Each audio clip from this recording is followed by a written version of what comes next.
Muy bien, hecha la presentación, licenciado, ¿cómo le va? ¿Cómo anda? ¿Qué tal, Puma? ¿Cómo estás? ¿Tanto tiempo? Sí, ¿no? Los lunes a veces Los lunes se estiran. Sí. Nos ponen un feriado y ya es todo un tiempo. Claro, ya nos volvemos a ver medio mes después. Y claro, ¿no? Bueno, una mujer, un hombre fuerte. Nombre fuerte de una mujer que seguramente debe haber sido muy fuerte para haber llegado a ser gobernadora de Catamarca en tiempo de mucha efervescencia y ebullición. Eulalia Ares de Vildosa. Tiempos complicados, ¿no? Sí. Sí, la has descrito bien. Eulalia Ares de Vildosa es un nombre que de por sí genera interés, quizás respeto. Mucha gente la nombra y no sabe bien qué ha hecho, ni cuándo actuó, ni por qué la recordamos, ¿no? Claro. Propuso este tema, Puma, porque estoy trabajando con dos testamentos, de ahí la idea de hablar de los testamentos de Eulalia Ares, pero como una excusa para hablar de su vida y de otros legados que ella ha dejado y que tienen que ver también con investigaciones que realizamos sobre su vida, porque, a ver, te lo digo para empezar, hay poquitos datos documentales sobre su actuación. Si uno piensa qué hizo Eulalia Ares, tenemos solamente dos fuentes que son las que nos permiten a nosotros poder conocer y tratar de explicar el comportamiento de Eulalia al frente del gobierno de Catamarca. Esos son los retratos. Vos sabés que esa pintura que vemos ahora es de Antonio Berni, ilustra la tapa de un libro que escribió Irma Cairoli sobre Eulalia. Ese es el libro, ese es mío, vos sabés que es una joya, ¿no? Que me la han regalado. Sí. Vos sabés que ese libro ha sembrado mucha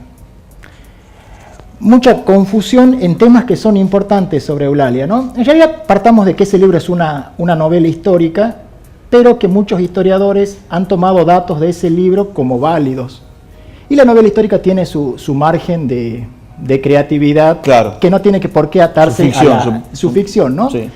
En realidad son varios los puntos, pero aquí vamos a hablar de algunos solamente. Vos sabés que te decía al principio que hay dos fuentes fundamentales para poder ubicar a Eulalia Ares en un proceso histórico que en Catamarca se conoce como la Noche de los 7 años, que va entre 1862 y 1868, y en ese año de 1862, en agosto, va a ser cuando aparece en escena Eulalia Ares de Vildosa.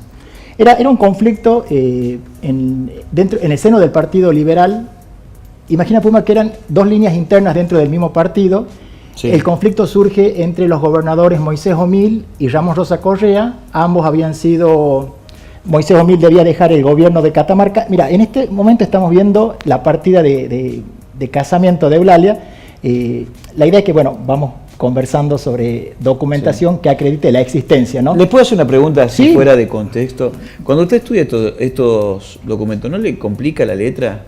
No, me causa placer, mira, es como si fuese un helado de limón. Bueno, pero esto es fácil porque es siglo XIX, lo que me gusta es siglo XVIII y XVII, que es interesante.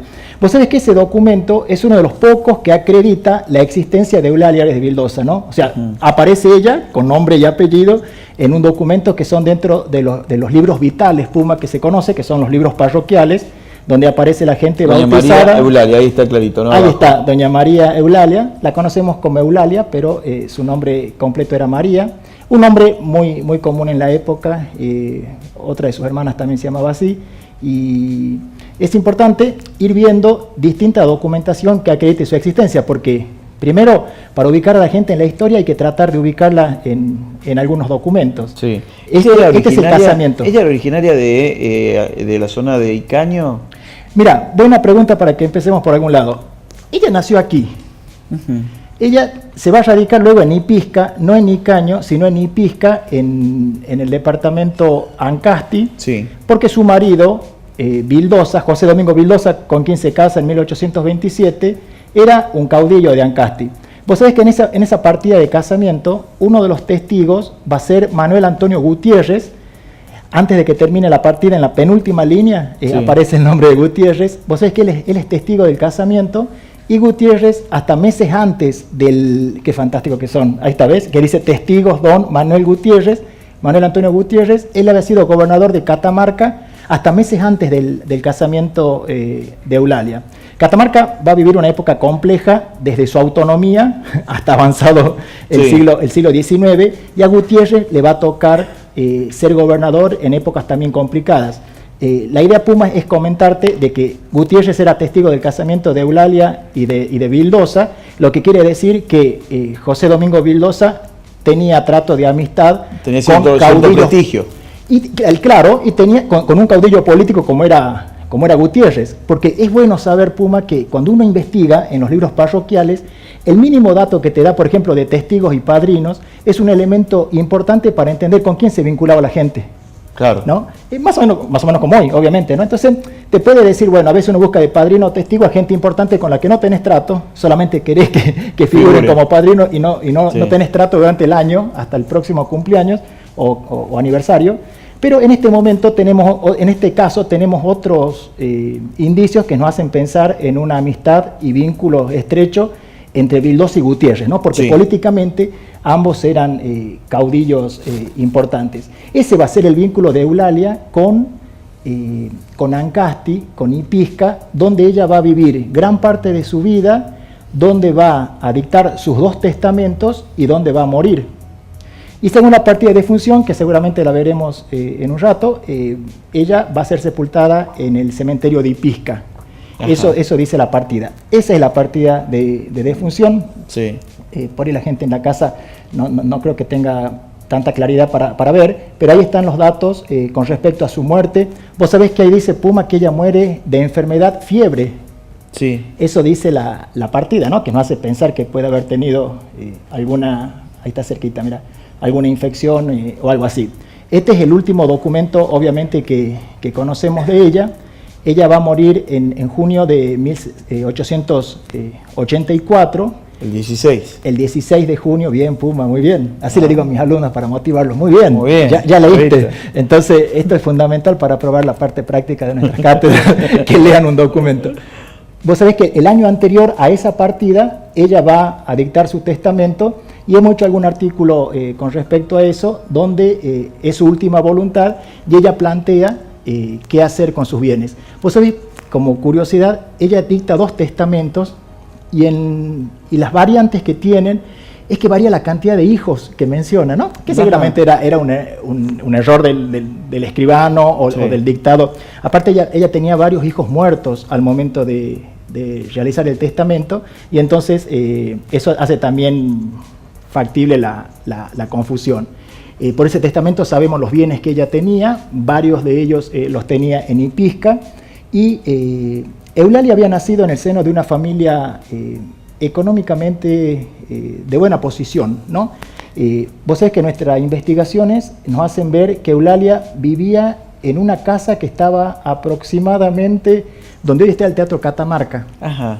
Ahí vivía la familia Ares, lo cual habla también del prestigio. Al lado de la casa del general Navarro. Para el otro, yendo para la calle Rivadavia. Claro, para abajo. Para abajo, ¿no? Yo calculo que es donde está Giscolor o por esa. Claro. En esa Pero zona. era un lugar emblemático, digo, en la sociedad. Totalmente. Pedro Joaquín Ares, que en alguna bibliografía aparece erróneamente como gaditano, o sea, de Cádiz, en realidad era gallego, de Galicia. Sí. Gallego de verdad, ¿no? Nacido en Galicia.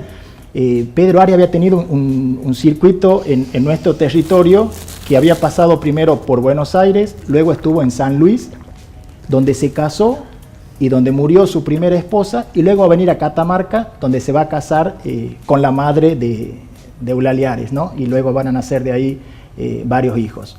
Ese casamiento se produce en 1803, que es el momento en que se funda la familia Ares aquí en Catamarca, y de allí van a ser Eulalia y otros hermanos. Licenciado, ¿qué pasaba en Catamarca? ¿Qué pasó? ¿Qué llevó a que una mujer en una sociedad tan machista como la que se vivía en ese entonces, tan conservadora como se da, pueda acceder a la gobernación de la provincia? Mira, se han dado muchas cosas, pero previo a eso, Puma, vos sabés que justamente conversaba con un par de colegas, estoy viendo alguna documentación donde podemos ver actitudes de mujeres en cuestiones políticas, en la intimidad, que tenían nos hacen ver que tenía mucha presencia la mujer, ¿no? Ajá. Uno, en el imaginario, tiende a pensar que la mujer estaba en la casa y el hombre manejando la cosa pública, claro, en la casa de gobierno o en el cabildo. La mujer tenía mucha injerencia y otro día podemos hablar de un caso puntual que estoy estudiando. Pero en el caso de Eulalia, ella estaba comprometida políticamente. Vos sabés que las hermanas de ella, una hermana que se llamaba Lorenza Carlota Ares, se había casado con Mauricio Guzmán. Mauricio Guzmán era un caudillo político, también vinculado con Ancasti. Es decir que bueno, por ejemplo, de Mauricio Guzmán y de Lorenza Eulalia Ares, desciende, entre otra muchísima gente, el ex gobernador Eduardo Brizuela del Moral, por ejemplo, ¿no? Y que quiero decir que tienen descendencia en la actualidad, al igual que Eulalia. Eran mujeres vinculadas por sus maridos con cuestiones políticas latentes. Les interesaba la cosa política, la cosa pública, sabían en lo que andaban sus maridos, ¿no? Era la forma de vida también que ellos tenían, y ellas acompañaban en ese sentido. Te empecé hablando del conflicto que se da entre Moisés Omil y Correa, que eran una interna dentro del Partido Liberal. ¿Qué pasaba? Mitre, Mitre estaba en candidatura presidencial y había dos virtuales candidatos a vicepresidente. Uno era Marcos Paz, tucumano, y otro era uno de los Taboada santiagueños.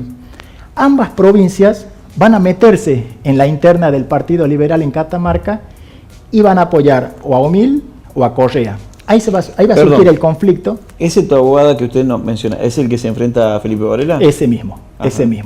Los Taboada de permanente presencia política. Claro, Urquiza Taboada. Sí, entonces ellos buscaban para su causa las provincias. Claro. Entonces había que ganar Catamarca y había que imponer el candidato. En esa interna, la familia Vildosa Ares estaba cercana a Correa. Y Omil era el que manejaba la cosa y el que estaba complicando la situación. Y es así como en la noche del 17 al 18 de agosto de 1862, Eulalia, junto con Daniel Palacios y varias mujeres y 23 varones, van a tomar la Casa de Gobierno. Es un tema hablar de Eulalia gobernadora, cuando en realidad, como dice una de las fuentes, era una dictadora, por el sentido, claro, de que había tomado el poder, ¿no? Sí, o sea, no es cuestión de hacer la cosa idílica y endulzarla, porque para ser gobernadora había otros mecanismos, ¿no? Claro. y no tomar el poder por asalto. ¿Y en ese momento lo decidía el Cabildo quién era gobernador? Aquí ya estamos con Casa de Gobierno, ¿no? Sí. Ya el Cabildo ya no existe, pero era el colegio, digamos, había una asamblea electoral. Bien, que elegía. Bueno, está buena tu pregunta porque yo quiero decir todo junto y después no digo nada. En realidad, en la asamblea electoral, Correa gana por 2 votos. Ahí nomás. Omil tiene 13, Correa tiene 15. Hay una cuestión de ensuciar la cancha. ¿Viste cómo se puede dar? Sí, ¿no? Cuando hay poquitos votos de diferencia se puede hacer un banquete, ¿no? Entonces ahí se armó el problema. Entonces, cuando la gente que acompaña a Eulalia y a Vildosa se levantan contra Omil, Omil deja el gobierno y 12 días después Correa asume la gobernación de Catamarca. Vos sabés que, no advertí pasarle a Fabiana, después me di cuenta cuando venía en el ómnibus, la foto de la casa de Moisés Omil. ¿Sabés dónde era, Puma? No. Donde hoy más o menos es Megatone, por la calle República. ¿Se acuerdan de casa? Sí, los de mi edad nos acordamos de Casa Salta. Marciante. Y Salta. Sobre República, claro, entre casi llegando a Salta. ¿Dónde era Casa Marciante? ¿Se acuerdan? Sí. Es la casa que tenía esos arcos. Esa era la casa de Moisés Omil. Vos sabés que muchas veces se repitió, bueno, ahora ya no me ubico qué hay, no sé si está el negocio que digo, pero esa casa se repitió muchas veces que era la casa de Eulalia Ares de Vildosa, cuando en realidad era la casa de Moisés Omil. A esa casa, en esa noche del 17 al 18 de agosto, lo van a buscar Omil.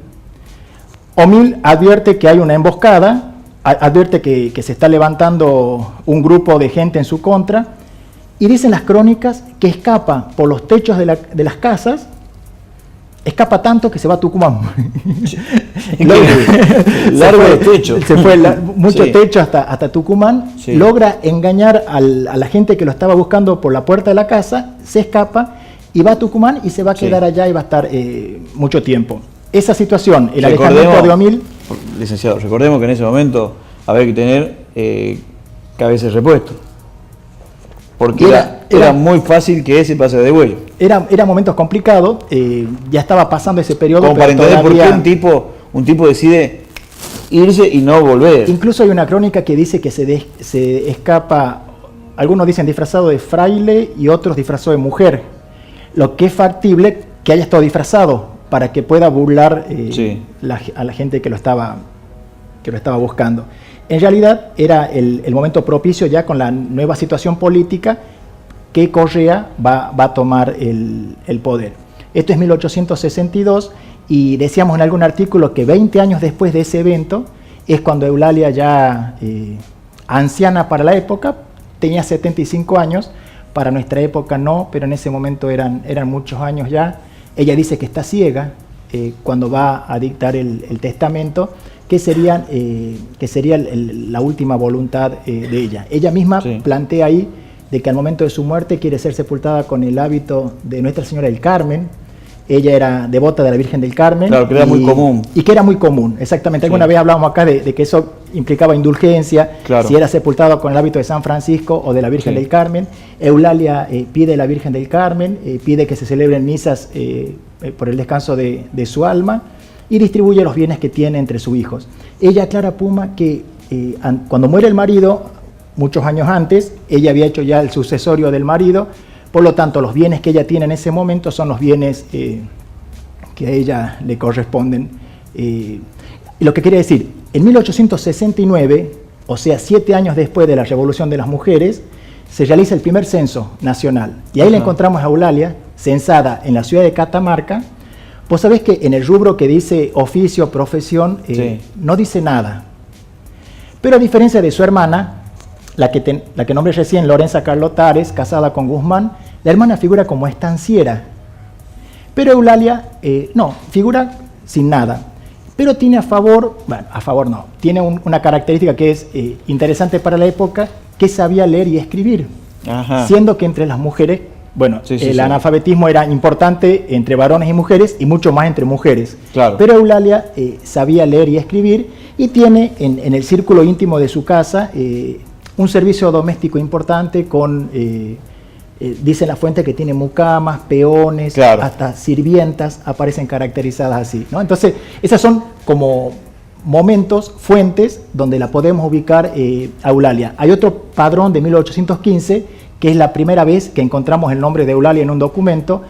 Calculamos, Puma, porque no hemos encontrado la partida de bautismo, que nació entre 1809 y 11. Entonces, al 15 era una niña, vivía con sus padres, obviamente.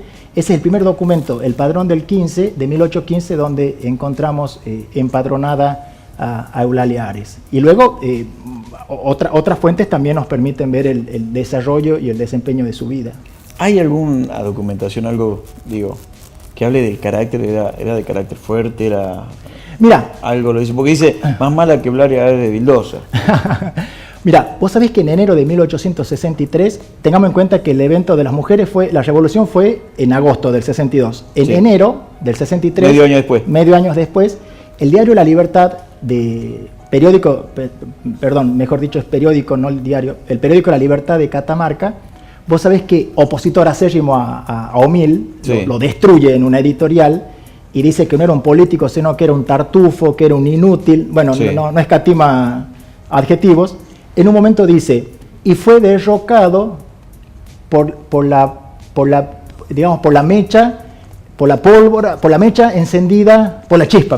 chispa encendida por una señora. Vos sabés que esa es la única referencia, Puma, que hay a la participación de una mujer, que entendemos que es Eulalia, en la Revolución de las Mujeres. No habla del carácter de ella, pero dice esta señora Claro, de al decirle señora ya de armas tomar Sí. ha provocado la caída y la ruptura del gobierno, la caída del gobierno de Moisés Omil. Esa es la única referencia documental que nos hace pensar de que una mujer estuvo en los eventos que provocaron la caída de Moisés Omil. Y entonces podemos relacionar que se trata de Eulalia Ares. Licenciado, como siempre, es un placer charlar con usted. Pero cuando Bien. quieras volvamos, porque siento que por ahí se quedan Sí, cosas por decir. muy bien. Así que por este tema. Claro, bueno, ahí nos acota de Rosa Sal, una de las mujeres Claro, que, exactamente, justamente que tiene actualidad, que se va... que lo toma Pablo Antonio en su libreto. Claro, el otro día, Puma, cuando hablamos de Genoveva Ortiz de la Torre, la viuda de Cubas, decíamos que Pablo Antonio en su obra la trabaja, y otro papel, otro número importante es el de Eulalia Ares, y que lo hace Blanca Gaete, lo hace fantástico, que ahora el jueves 30 creo que lo presento nuevamente, sí. Qué lindo, ¿no? Traten de ir a verlo porque es histórico. Es buena histórico esa verlo obra. interpretado por Blanca Gaete. Exactamente. Es histórico interpretado. Sí, ahí estamos viendo Ahí está haciendo el papel de Eulalia cuando ella habla del inútil de Moisés Omil, ¿no? La letra de Pablo Antonio es fantástica porque cuando uno mira la representación de Blanca y con ese relato, con ese texto, es magnífico. Era así lo que ella sentía y era así lo que las fuentes plantean con respecto al gobierno de Moisés Omil. Fantástico. Muy bien.